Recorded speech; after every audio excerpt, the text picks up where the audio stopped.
నమస్కారం. ఈరోజు మేము మా మల్లారెడ్డి యూనివర్సిటీ నుంచి school of agriculture sciences KVK నుంచి వచ్చినాం జమ్మికుంట.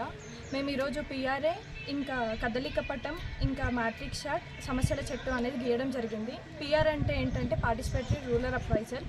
అసలు ఇది చేయడానికి మెయిన్ కారణం ఏంటంటే ఇక్కడికి మేము వచ్చింది ఈ ఊర్లో జరిగిన సమస్యలను కనుక్కొని వాళ్ళకి మా అంతు ఎంత హెల్ప్ అవుతుందో అంత చేయడానికి వచ్చినాము.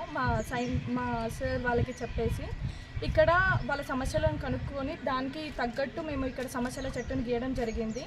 ఇంకా ఊరు లేఅవుట్ అనేది చేయడం జరిగింది. ఇక్కడ వీణవంక ఊరు లేఅవుట్. దీంట్లో ప్రతి ఒక్కటి మేము ఏవైతే ఇన్ని రోజులు చూసామో వాటిని అన్నింటినీ మెన్షన్ చేసినాము. నమస్కారం, నా పేరు డాక్టర్ మహేష్. నేను కేవీకే జమ్మికుంట నుంచి వచ్చాను. ఇక్కడ మన వీణవంక గ్రామంలో మల్లారెడ్డి యూనివర్సిటీ వచ్చిన అగ్రికల్చర్ పిల్లల్ని ఉంచడం జరిగింది. ఈ వీళ్ళు ఏంటంటే వాళ్ళకు rural agriculture work experience program అనేది ఉంటుంది. దాంట్లో భాగంగా వాళ్ళు 4వ సంవత్సరంలో చదివిన పాఠాలన్నీ ప్రాక్టికల్గా వాళ్ళు స్వయంగా చూసి అనుభవపూర్వకంగా నేర్చుకోవడానికి ఇక్కడికి రావడం జరుగుతుంది. దాంట్లో భాగంగా ఏం చేశారంటే వీళ్ళు పార్టిసిపేటరీ రూరల్ అప్రైజల్ అని అంటారు. దీన్నే గ్రామీణ నక్ష అని కూడా అంటారు, లేదంటే గ్రామీణ వివరణాత్మక పటం అని కూడా అంటారు.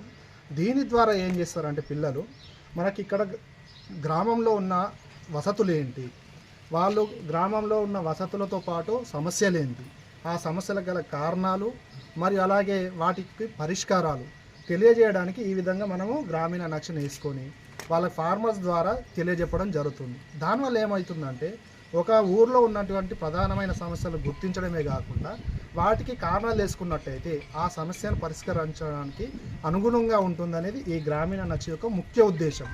దాంట్లో భాగంగా మీరు చూసినట్టయితే అక్కడ మ్యాట్రిక్స్ ర్యాంకింగ్ కానీ ఓకేనా, ఇట్లా సోషల్ మ్యాప్ కానీ ఈ సమస్యాత్మక చెట్టు కానీ ఇవన్నీ ఏంటంటే మనకు ఎక్కడెక్కడ ఏ ఇండ్లు ఉన్నాయి, ఎక్కడ సమస్యలు ఉన్నాయి, ఎక్కడ గుడి ఉంది, ఎక్కడ మనకు వాటర్ సంబంధించిన రిసోర్సెస్ ఉన్నాయి అనేది పూర్తిగా తెలియజెప్పడం జరుగుతుంది.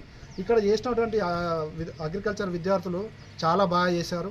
ఈ విధంగానే మిగతా విద్యార్థులు కూడా చేయాలని నేను కోరుకుంటున్నాను. ఈ అవకాశం ఇచ్చినందుకు ధన్యవాదాలు.